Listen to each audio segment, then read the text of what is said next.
Hey, this is Jewel Tanker from the Jewel Tanker Show on Impact Network every Saturday. Or you can check out me and my family, the Tankers, on Prime Amazon or Chatter Talk Show on Fox Soul with my girls, Dr. Dee Dee Freeman, Monique, Eilert Mosley, Real Talk Kim, and Holly Carter. And you are watching Rude Rangers TV.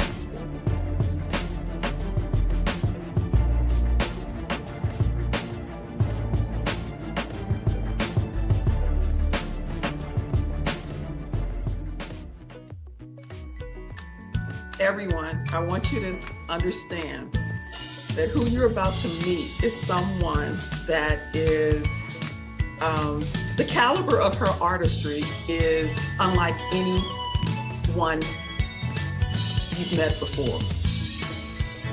Her name is synonymous with music. Her beauty is just unlike any other artist. She's a human being. She is, there's so much, I'm tongue-tied, but I'm so excited for you guys to meet her. So let me just say, welcome, Miss Penny Ford. Yay! Hey, what's up, girl? You know what? Wow. Penny, my friend, you look absolutely gorgeous. Oh, thank you. I'm just sitting up here with this COVID still on me. I try to fix up a little bit, but baby, if this is a little bit, baby, I got a whole lot to do. I have been in nothing but PJs and sweats for most of the year. And I've kind of enjoyed it, but it takes me a little bit to get back in step of things when people tell me, oh, you've got to put on makeup and get yourself up and going. But I'm working on it.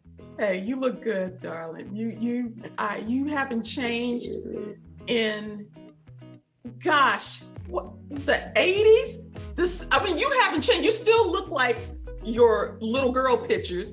You were just this gorgeous woman that everyone is now like, hey, Penny, hey. You know what it is? I've always jokingly said my secret is I never married and I never had any kids. Bam. So it kind of froze me in time and bam. kind of kicked a little bit of that stress off. You know what I mean? Yes, darling. Yes, darling. But it's been rock and roll for 40 years now.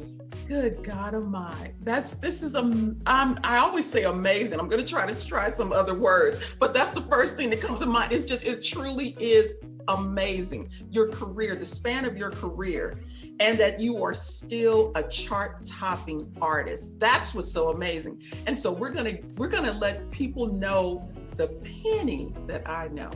There's Penny, and then there's Penny, girl. Yeah. So here's Penny, the Penny who's my Penny. You started now. You're from Ohio. Yes, I am from Cincinnati, Ohio. Shout out Cincinnati. Isn't that house? Now, you're one of those child artists that you went to a artist school, didn't you? I went to Catholic school, I went to prep school, and I went to art school. Okay, that's I was kind of an overachiever, and I had a whole lot of energy. So my grandmother put me in everything she could to spend up. I was in drill team, step club, musical theater, marching band, volleyball, cheerleading, African dance, tap, jazz, piano, whatever you name it. And your parents, like your dad, Gene, he played with Benny Goodman. Yeah, and Cab Calloway and a lot. He started out as like a big band kind of guy. So when those guys will be the guys in the back and the band stands with the, he started out as that, and then he played sax and vibes mostly and trumpet. And then he switched to production, where he worked a lot with James Brown at the very beginning. Ooh, wee. Come on now. Yeah. See, that's what I'm saying. People don't understand. You come from this musical family. Everything around you is about the arts. Your brother, let's start with your sister Sharon. Sharon was a harlot, wasn't she, with Bette Midler? Yes, she was a harlot, and then formerly of the Harlots, and then she went solo, and she ruled the dance floors. Yes, she for did. a while, quite a while. Yes, she did. And she wound up working with Luther, well, again, Bette Midler. She worked with a whole lot of artists. Barry Manilow. Yeah. All those guys were like a New York clique back in those days. Mm-hmm. It was the Studio 54 days, and it was a whole New York clique of people that knew each other and ran around with each other. And then your brother, Gene Jr., he's a producer, arranger, songwriter, producer. Yeah, yeah, and he created Kool and the Gang. Yes, look at that. He did, and he actually gave George Clinton his first job in the business as a doo-wop singer.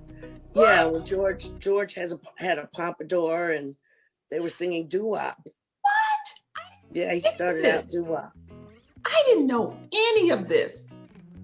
I didn't either for a long time, but George makes sure to tell me every time I see him. And everybody else, no matter where we are.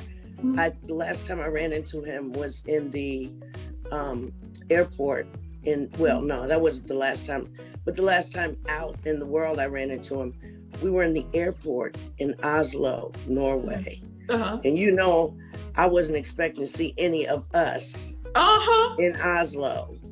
And I saw this group of people, and they had this energy. I was like, wait a minute. And as they got closer, it was George and them, and we were kind of crisscrossing. Artists do that sometimes during festival season and touring seasons. And he just told everybody in the whole airport, including his whole band, like, her brother gave me my start. So sometimes I find out information from back in those days, even today. That is funny. I last saw George Clinton and Funkadelic here in Atlanta last year. And when I say everybody in the audience, they were on their feet the entire show, that's the caliber of artistry that you are in, where everyone knows your songs, everyone knows and everyone is always, when your songs come on, everyone is out just partying. So yes, baby, yes. Now, your mom was an evangelist. Yeah, my mom eventually was a pastor.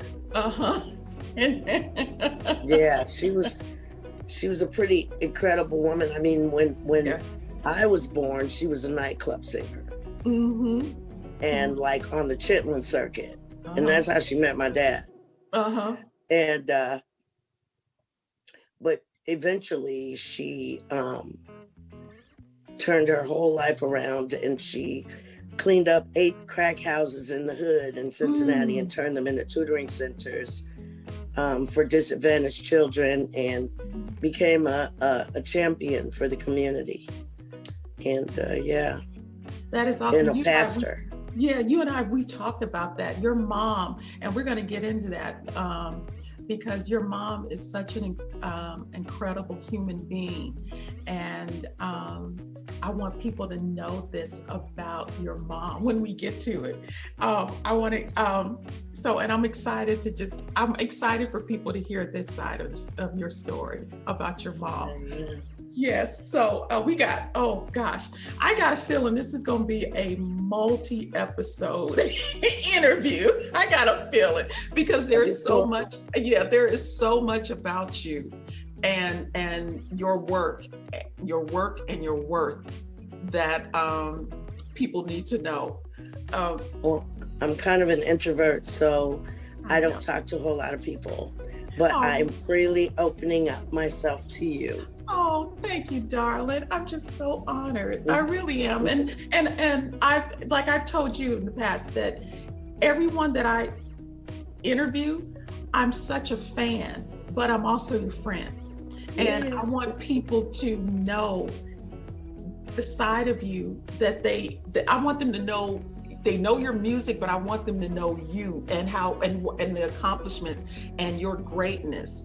And you know, and I you know, people have a habit of saying, "Oh, I used to listen to this," and I told you this. You don't understand. You're still on my playlist. I'm bouncing around to this, you know, to your music constantly, and that's what, and I know the audience doing the exact same thing. So Thanks so much. You know, I mean, it's important that we know that people support us, yes, and now we have this technology that we can engage directly with people uh-huh, instead of, you know, like, because back in the day, we really didn't get the information. You know, we didn't know we could be like number one and not know it. that's right, that's They right, didn't tell us, you know. that's right. Now, once you, what was your big break in the Well, music? I'd have to say that Mhm. Snap ended up being like one of the more defining things of my life for whatever reason that was meant to define what I was to become. But you said what was my biggest project? Well, no, not your biggest project. I said your big break, because I know Oh, everyone my knows big Snap, break. but people, because Oh, yeah. people don't Well, understand. mhm. When they'll hear you. People know your voice, and they'll hear you in a commercial. They'll hear you, you know, on an Yeah. album or something. And I know Yeah. that you had started with the Gap Band. You were a supporting vocalist with the Gap Band. Well, I kind of was. I wasn't really singing with the Gap Band. I signed to the same label as them, Total Experience, right? Total Experience Records. And I found them after I had worked at Motown for a while as a demo singer. And their studio was up the street. So somehow I miraculously stumbled upon them. And I felt a familiar spirit. And it turns out what that was is everybody there grew up Kojic, Church of God in Christ. Yes. So yeah, so that was the familiar spirit that I felt up there. And I just kept hanging around until I got signed there as a writer. And in the process of writing a song with Oliver Scott, who wrote Keep Running for the Gap Band, I sang all the vocals for on the demo for this song that I was writing. And the company decided to sign me and include me in this massive distribution deal that they had going on, like right at the time when distribution deals were just starting to happen. So, you know, everything's a matter of, you have to have like a trifecta of things, you know, and one of them includes skill, one of them is timing, and the other is favor. Yes. Say that one more time. Say that one more time. Don't you? Don't you? Don't you? Yeah, you do. One thing you have to have, I not necessarily in that order, but you have to, you know, the timing has to be great. And you have to have skill, and you have to have favor. Finally, somebody says it. People don't understand. Another thing is a work ethic. Yes, it is. You gotta have a work ethic too. Yes, you do. Yes, you do. This is hard work. It is. And you're gonna get, you know, and a lot of people don't understand. It takes some work to do. It does. To do it. It does. Now, as you were doing the supporting vocalist, you wind up working with Zap Band. No, well, I did Zap back when I was 14, before I ever even left Cincinnati. What? Yeah, they were like the first big band that I went out with on the road, right at the beginning of More Bounce. And my grandmother let me, you know, Uh-huh. somewhere inside of her, Uh-huh. she knew that I was going after something, Uh-huh. you know. She knew I wasn't out there, you know, like squandering the time and the Mm-hmm. opportunities. Mm-hmm. So she just had to have faith. And yeah, I went on the road with them when I was 14 because by that time I was already singing in nightclubs, Mm. kind of like this lady on this picture. You see who that Yes, is? baby. I saw that. I was thinking of torch songs. I can see you, hear you singing them torch songs. That's what I'm telling you. Yeah, at 14. Look at that. But you know it's so funny So, because we were talking about that oil, that Pompeii oil that that they would lay on you, and then nothing but that Pompeii. So that's why your grandmother was okay with you going on tour with the Zap Band, because you were yeah, greased from that Pompeii blessed oil. yeah. Well, you know, honestly, my grandmother was Catholic, Uh-huh. Mm-hmm. but she was very, very intuitive. She Mm-hmm. saved my life on a couple occasions without knowing that's what she was doing. I mean, my grandmother raised me from birth. Mm-hmm. You know, she took me out of the hospital Mm-hmm. when my mom had me. It was, I think, and that hospital still stands in Cincinnati, but I think that my grandmother's spirit is still banned from that hospital Oh. just Oh. because of how much hell she raised. Uh-huh. She came up there and raised me. She probably still, they probably got a picture of her spirit on the wall. She ain't laughing. I guarantee you. I guarantee you. Them spirits, So, yeah. spirits are So, strong. you know, yeah, those were my humble beginnings. But because I grew up in Ohio and I was around people like Bootsy Collins, Mm-hmm. Lakeside, Come on Ohio now. players, Come on now. I was waiting on you to say that. Yeah. Come on now. Whoa. Slave, Players. Mhm. Midnight Star, Yes. Roy SOS Ayers. band. Yeah. Oh yes. Norman There's a lot Connors of too, people right? around. Norman Huh? Connors. Norman Connors. You know what? I don't know if you know, he's been popping up lately Mm-hmm. because, you know, a friend of mine was telling me that they were listening to You Are My Starship. Uh-huh. So I was telling them my sister Sharon sang on something with Norman Connors. I just remember. Uh-huh. And I looked it up. She's singing on You Are My Starship. Yes, she is. Yes, she So is. it's so weird. I've been listening to that for years, you know, and get Oh. into it at the basement parties. Oh, I never knew that was the actual song she sang on.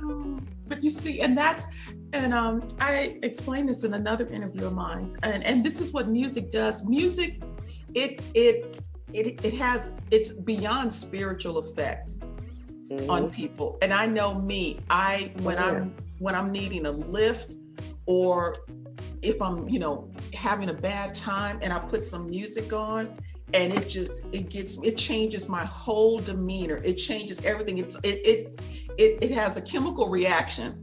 And That's what we do. It Yes. certainly does. That's very true. I mean, Yes. what we do is we create tones and vibrations that Mhm. seep into the serotonin levels of people. Yes, it does. And that's very powerful.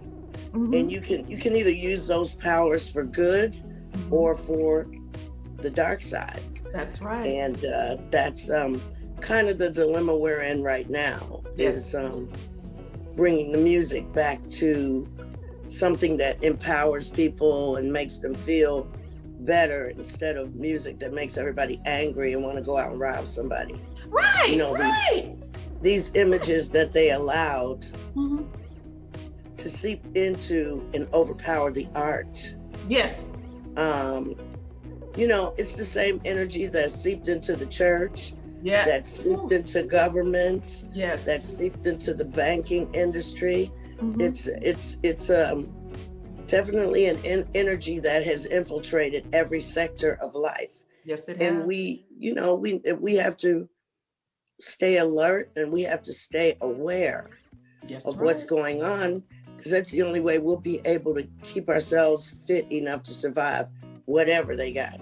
That's whatever right. they're throwing at us, you know. That whatever level of Jumanji we in. And they've been throwing stuff. We've been ducking and dodging, you know. We have been. We just have to keep, doing that kind of thing for the most But part. I will say that when you touched upon something about you and the artists that you've worked with, that most of them they came from the church. And it's that Pompeii blessed oil, that Earl that we worked on, that our parents, that blessed oil that they put on us, no matter what we've encountered outside of the church, we always come back. That foundation always brings us back, and those prayers of protection always brings us back. I mean, I knew that no matter how far out there I got, that I made sure that I always had some kind of grip on that. And I kept that with me, even if I had to go into dark places, I kept that with me. And Lord knows, I was bad enough with all of that. Okay. I can only imagine if I had not had any of that knowledge of spirituality and how, I was covered and how to protect yourself and things like that. So, it helped me, and I stayed in it no matter how, my friends used to think I was crazy, but I would stop my party on Saturday night because I got to go to church in the morning. That's right.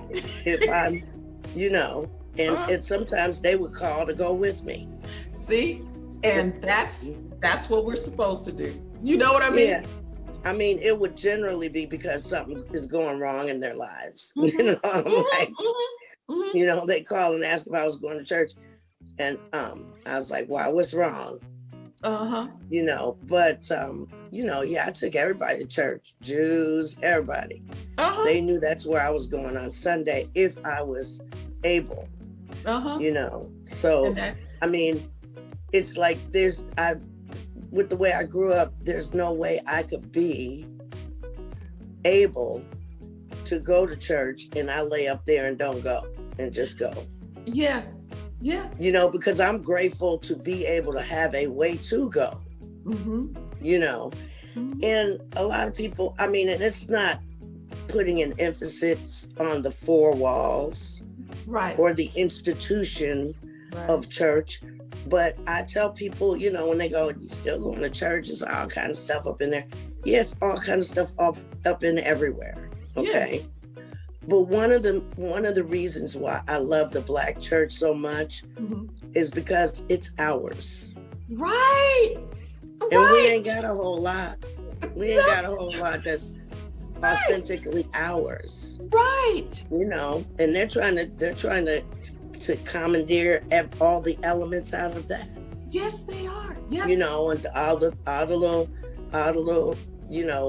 other artists are learning all the church runs and stuff. But the one thing that they will never understand that it takes to make that pop is that Pompam girl. That Pompeii Earl drizzling down the side, them hands that was laid on you with that Pompeii Earl. They have not figured that out. No, they don't. And there's there is a palpable energy. They say you're at a summer festival and Frankie Beverly and Maze is there. The first three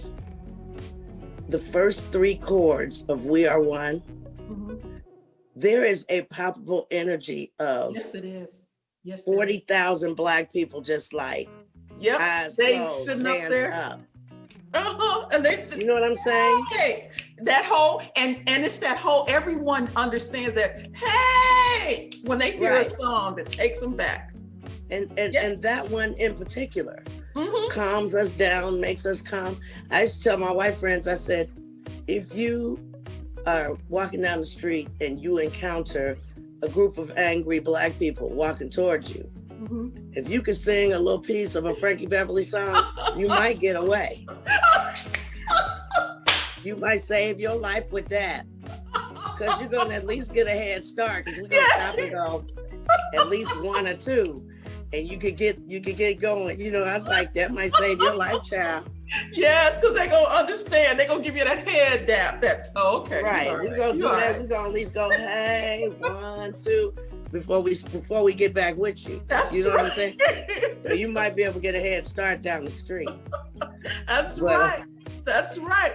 And that's just us. you touched upon something because Kojic, a lot of singers and Baptists, a lot of artists came from the church. In particular, we talked about this Cornerstone Baptist Church with James Cleveland. There were some singers that came out of it, and I remember as a child, my mother, because I'm the baby, and I was always with my mom, and so she would take me to them revivals over at James Cleveland's church, and the singers that have come through there, James Cleveland, he doesn't get enough props for what he brought to this earth. Yeah. He doesn't get enough. Yeah. Well, I mean, back in the day, the powers that be only let us be exposed to a certain amount of people. And back when I came out, it was an abomination to come out of church and be singing secular music or worldly music, know. Yes. And I just didn't even care because I had discovered jazz and I discovered this whole world of making music with people and combining that with what with that all I had on me. Yes. You know what I'm saying? Yes. And but back then wasn't nobody coming out of church, but now everybody's out of church. Everybody. In fact, that's where you go shop for your band. If you need I need a guitar player, let me go to church. I know I can find one up in there. You better say that. I got somebody which is kind of sad. Yes, somebody that's coming up that yes, that's all I'll say. Yes, they go to church to get their bands. That's right.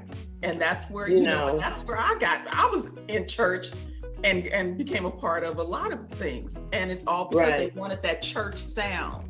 They wanted that church voice. They wanted that church choir. That's that wall of sound that is created from a church choir. They wanted that soul.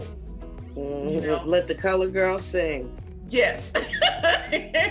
And you know about, not firsthand, because people know your voice. They couldn't play that whole little, have you singing the song with somebody else's face up there.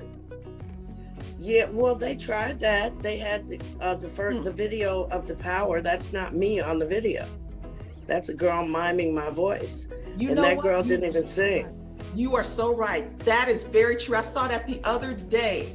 I was looking at that and I was like, well, why is that Penny? We know that's Penny. Well, I think I had posted on my page, I have to send you the link, the entire story of how that happened.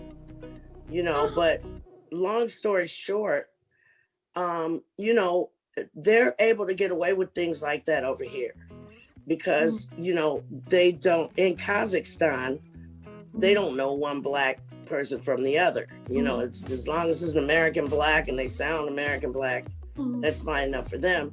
And if some people, if they could sell it, they would. And the thing that saved me is that we happen to be on the same label as Milli Vanilli.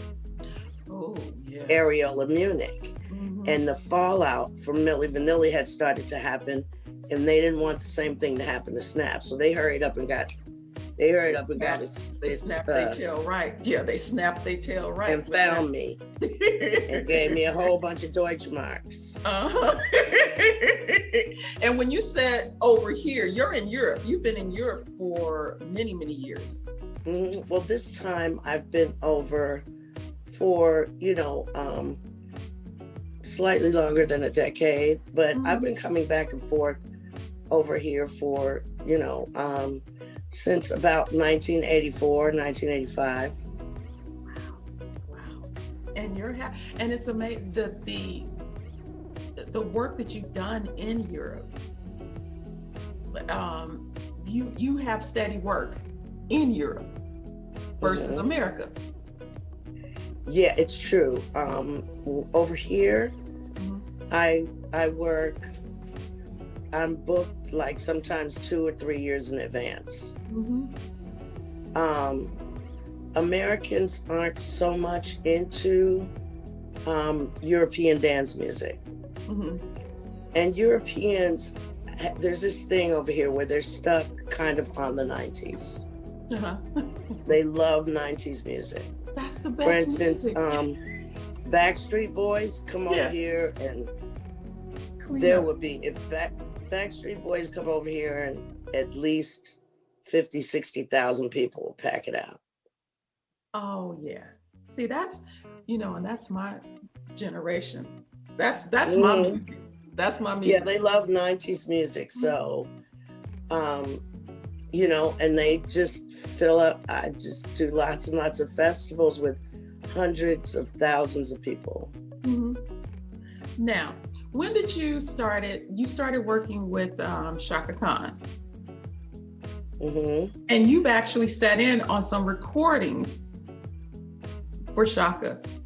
Yeah. Well, there was this thing that Chaka had. She used to call me a Xerox machine because by the time I met her, I spent my childhood learning every aspect of her records. Yes. Every string line, every horn line, every bass line, all the liner notes. I knew who was singing what, where,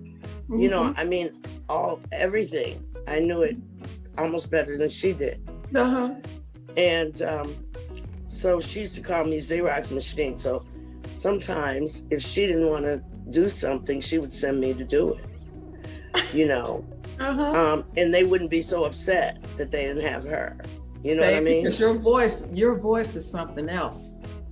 But I was just in there having fun, She would go in at one point. She one project she went in. She told him, she said, "I'm only going to sing this once,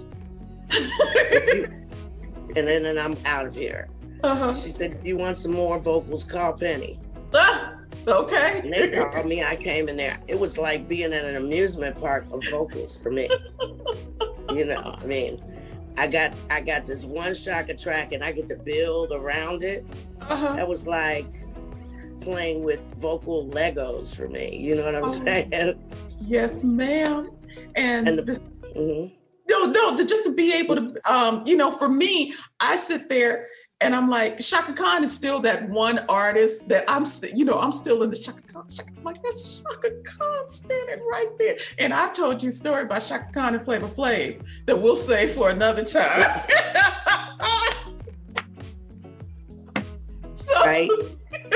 So I'm standing there in awe, and I see everyone around. I'm in the room, and everyone's like, call me by a government name, and I'm like, but that's Chaka Khan. And I was a little afraid to approach her and talk to her, but to see, because I'm such a fan of hers, such a fan, and to know that you're on the same caliber with Chaka. No. In my book. No, and she's like so much bigger and broader and smarter and everything. She's my muse, Yes. Even before I had, like, when I came to LA, I didn't have any aspirations of being an artist or being out front at all. The only thing I wanted to do was meet Chaka Khan. And it took me many years. I had already made an album. I had already took over for the lead singer of Climax, and then took over for the lead singer of SOS Band and all that stuff before I met Chaka. And then by the time I met her, my destiny had been fulfilled. And that's my girl to this day. We are like this. Yeah, and I know this, and I'm just like, that's why I'm like, I'm not worthy. But I know you. You were doing Soul to Soul too, the group Soul to Soul. Yes, I did 3 albums with Soul to Soul. I worked with them a lot. I worked with Jazzy a lot on some other things as well. There's a remix of Johnny Gill's Wrap My Body Tight that I did all the female vocals with Jazzy producing.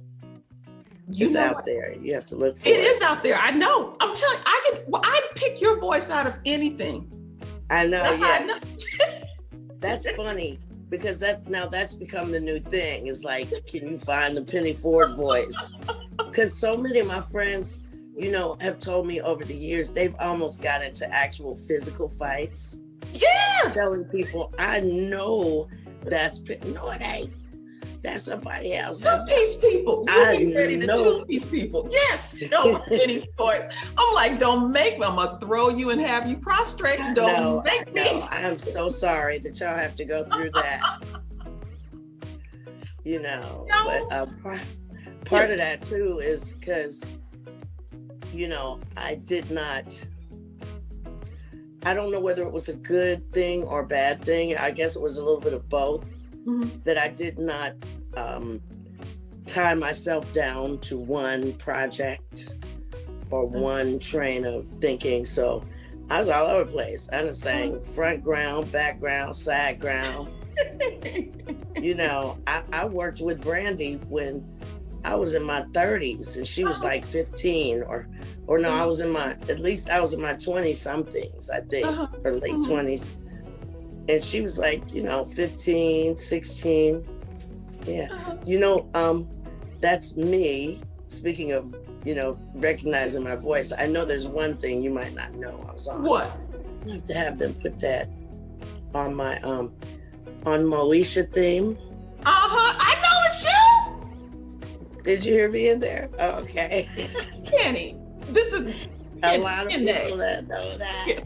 People don't understand. Yes, I know your voice. I can pick your voice out of, if somebody is playing like you play all the instruments and everybody else is singing, I can pick your voice out of that. I'm telling you. That's why I told you I've had the two-piece people over Penny. I'm like, I know what I know. So yes. But I did mostly for that because I kind of messed up that session for everybody else because I made sure, you know, because she was so bad as a singer. She was so dope as a singer.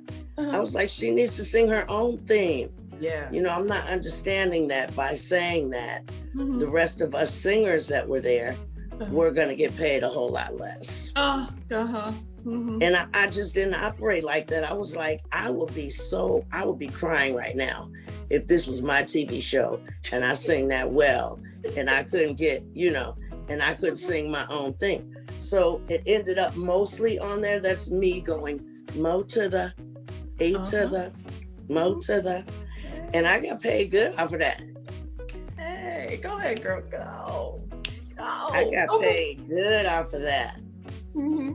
Very, very good. From after SAG, yeah, I got good checks off of that. Yeah. Now you also produce and arrange songs for some well-known artists. Yeah, that's a trip. You know, sometimes I really have to really get in a meditative stance. And think about, you know, just what I've done, you know, because sometimes I find out new stuff, you know, if I go on what we call like an ego search, you know, where I Google myself, you know, see what else is, because sometimes there are like things that people post that I forgot about, like that Apollo thing. I hadn't seen that in years, you know. And that is oh my God. Yes. I remember watching it that night too. And that's why I'm telling you, Penny, your songs, people don't understand that physical change, that chemical change, your songs, and then to see you up doing that dance, I'm like, go ahead, Penny. You still are this, I mean, oh God, I could just go, you know, I'm gonna go on. But you know, now what I do is I just do my best old lady Beyonce. That's what I be doing up there. And I will throw in a little bit of, I start my show off with a little bit of old Nicki Minaj. Say it now. That tune she did with Well, my chick bad. My chick good. I do a little bit of like the middle of that. So in you know, my audience, they don't know what that is. Some of them know, they're like, what? But they don't know it in that context. And so you come out, I throw in a little something. Now you arrange songs for recordings for Shaka too, didn't you? Yes, I did that inadvertently. Because the interesting part, because the interesting part about that is right during that time, Shaka and I had kind of taken a break. You know, from it was people wanting to break apart things, and you know, you know, it was during that, but it was during that time, you know, Snap was going big, I was signing with Columbia, all that stuff was going on. So it wasn't like I was cast into a sea of forgetfulness. And, you know, I was busy, booked and busy. But I did some tunes with Natalie Cole's ex-husband, Andre. Yes. And Andre Fisher. He was the original drummer from Rufus. Yes, indeed. Yes, indeed. And he was working on something, and a tune, a Brenda Russell tune. And they wanted me to sing the demo. And at first they told me the demo was for Gladys.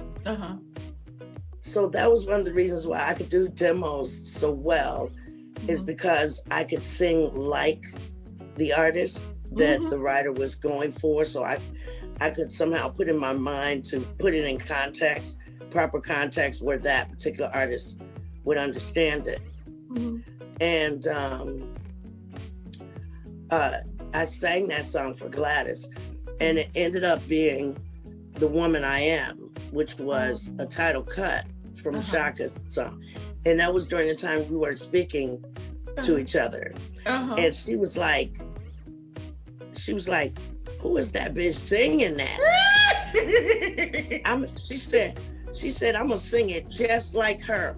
I'm gonna sing it note for note, just like she's singing. Who the fuck is that? And they said, excuse my language. That's okay, girl. And she said, but that's what she said. And they said Penny Ford. She was like, damn. Not the Penny Ford. I hate her right now. Right? I hate her right now. Why have to be her? Yes. But she still did it at note for note, exactly like I sang the demo. And then I also did a tune with Andre, where I arranged the vocals for Natalie Cole, rest in peace. Gonna Make You Mine. Yes. Oh.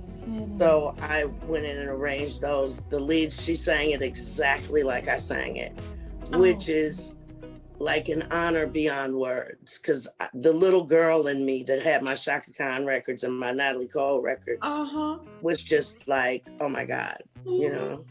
And did you do the same for the Gap Band?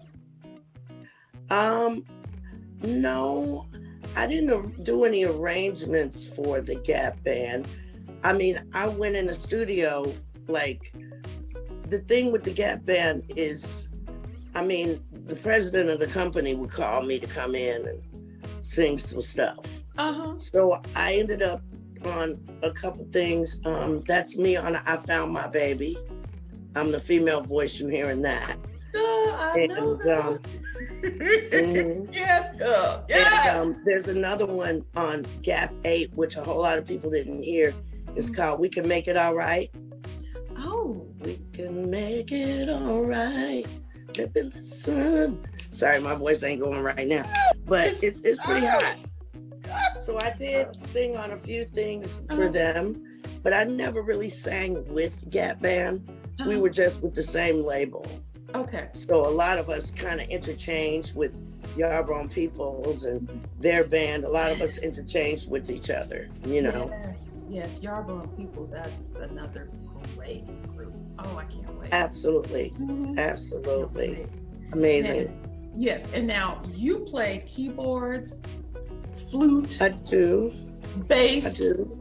drums, guitar, No, I don't synthesizer. play guitar. I don't play guitar actually, but Okay. and I'm not like great. I'm not Mhm. like brilliant at any of them. I Mhm. mean, but I play well enough to put down tracks to let the really proficient players know the idea. Uh-huh. But I'm pretty good for a girl. I can program some drums and throw some strings on there. And really, music of today Mhm. is really, that's what it's about. You Yes. know what I mean? That same little stuff, I was doing. That's what those tracks, I mean, especially in the hip hop world, you Yes, know, that's all sampling. Yes. Yes. and beat the yes. Yes. and even and loops, you know what I mean? Mm-hmm. Even when it's not, I keep say like Lil Scrappy, Mm-hmm. no problem. Mm-hmm. That pretty much it just goes dun dun dun dun dun. You could get crunk in the club, roll through the hood, And so I got into what they were doing because that's what people. Uh-huh. And so it made me a little rusty in terms of my jazz chops and things like that. Mm-hmm. And I kind of put my jazz thing behind. Well, this snap thing just kind of consumed up everything Yes. and made me become who that needed me to be. Now let's But talk about I still do my jazz, my Steely Yes. Dan and my Pat Oh, Metheny, and girl. You I'm know still that. off into that. I love. Oh my God. Now, when you got with Snap, tell us how you got with Snap. I want them to hear. That was a Shaka thing too. Because that's what I'm saying. Shaka, she was supposed to do a demo for him, and she sent you in to do it. Well, basically, I mean, here's how it went.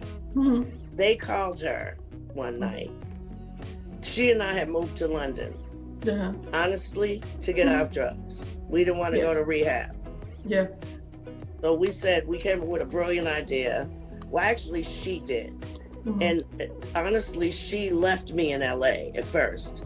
Uh-huh. And then a couple weeks later, she was like, I can't leave her there with that.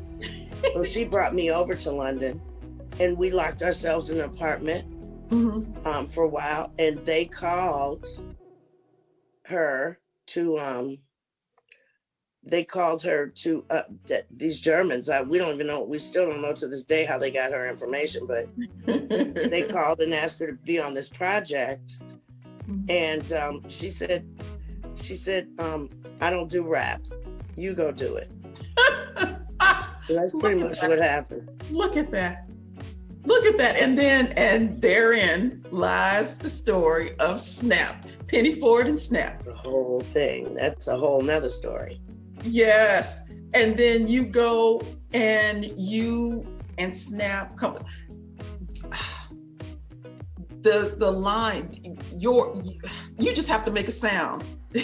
And then when I got there, I didn't understand that music either. Uh-huh. But I'm a church girl. When they turn the mic on, you get your tambourine and you start singing something. You better start humming. You better hum it. You better and make that's it. Pretty much how Snap happened. All right, turn on the mic. Yeah. Let's go. Start humming, start doing something. And then with Snap, you guys just took off. And it's still being played to this day. It's never out of the loop. Snap it's never out of the loop. It is constantly on play. And and you guys, in your career, you sold over 20 million records, Penny. Well, actually, The Power sold about 90 million. Woo! The album, I think, sold 20 million worldwide. Yes. But that single, The Power, sold about 90 million today worldwide. Girl, Crazy. Girl. And then, okay, and that's The Power. Then you did Oops. Oops.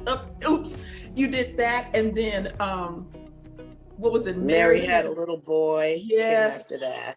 You know, there are several of those snap songs that are still really huge over here that never really saw the light of day in America. Really? But yeah, but the rest of the world's so much bigger than America that it really didn't matter. True. That is very, very, very, You know. very true. So, and with that success, you are still, you know, you're always Penny from Cincinnati or from Ohio. I have to really keep in touch with her because otherwise I'm going to morph into some persona and be out there like some crazy woman out in the streets. You know what I'm saying? Yeah. And Penny in Ohio is the daughter of this amazing woman who changed the lives of so many people. She really did. I want you to talk about that. Your mom is Miss Carolyn.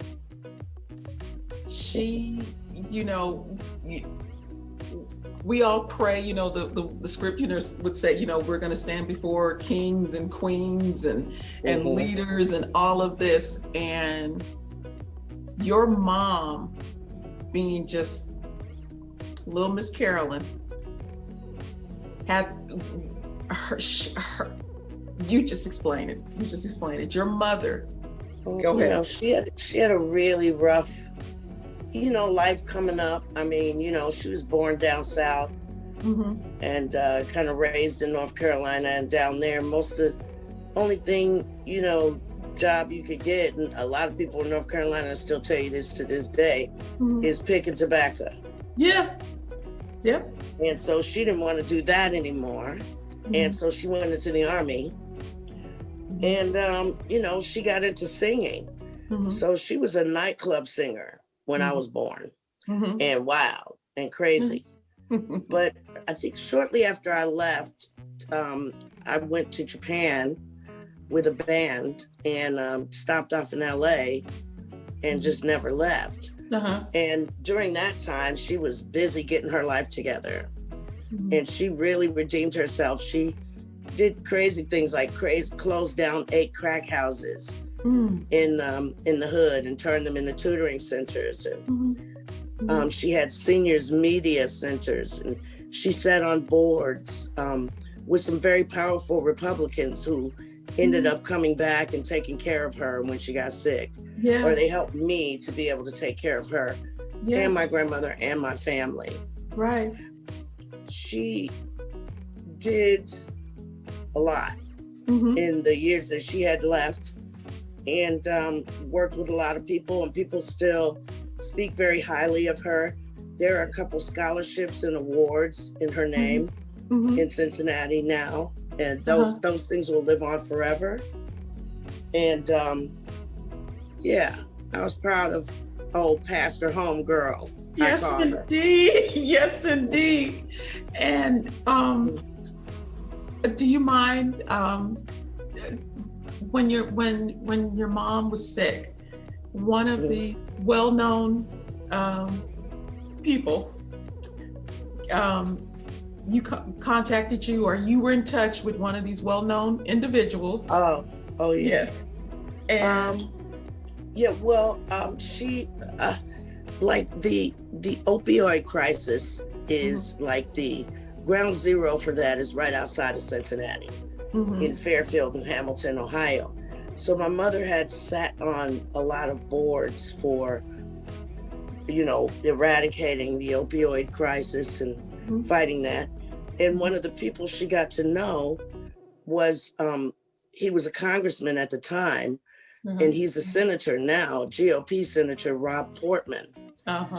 And she caught the attention of him, and he basically introduced her to George W. Bush, who ended up being the person who took care of my mom until death, and even after.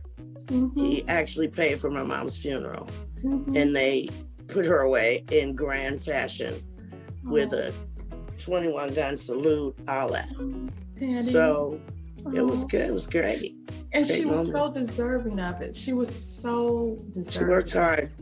Yes. She did. Oh She my worked hard to make up for it. And, I asked her, because she spent a considerable amount of time in the gutter, Yeah. My grandmother had custody of me and my younger brother. And especially after she lost her children, she really started to go down this spiral that my grandmother hid me and my brother from.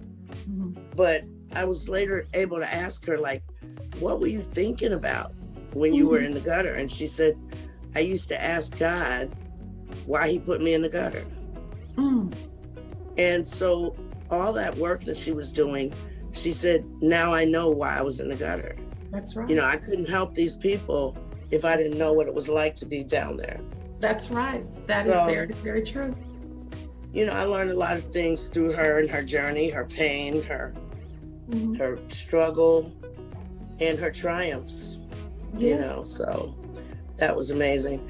I mean, I wish, like anybody else, that she'd stayed around longer, because I still had more questions and more things that have just become apparent to me, like just over this past year, this 2020, that I wish I could ask her. But, she's still around somewhere giving me the answers. I just have to look for them in other things, Yep. That's very true. Penny, you've had the career that you have. You are an outstanding human being, and you are a testament of your mother, of your parents, and your sister Sharon, your brother Greg, and all of your family. No, Gene. Who? My brother Gene. Gene, where did I say Greg? Your dad? Where did I get Greg from? I don't know. I think the G threw me off. But either way, that's right. yeah. Either way, you are. I told you I'm a fan. I'm your friend, and I'm a fan. And you have an amazing career that spans years, and your music gets people up. That chemical breakdown, and folks, it will get people up moving. It puts a smile on your face. It takes you back to when you're young and in love in the 90s, baby. And I'm telling you, there's a couple of artists. There's some of your songs the reason my child is alive. So Chris. I know that's right. Well, I have been responsible for a lot of babies being born. Yes, baby. Yes. That's a weird perspective when you think about that. That's like, whoa. But and it's the truth. I'm telling you. And we can break this up. We can do part 2. We can do as many parts as you want. We got a whole lot to talk about. We got a whole lot. That's why I said this is the beginning of a series of episodes, because you and I have some stories to tell, and we're gonna bring some friends with us to tell. Yeah, we have to talk about. We'll talk about that a little bit later. Yes, ma'am. Yes, I was talking to somebody about that. I'll tell you about that. Okay, so I'm going to conclude this episode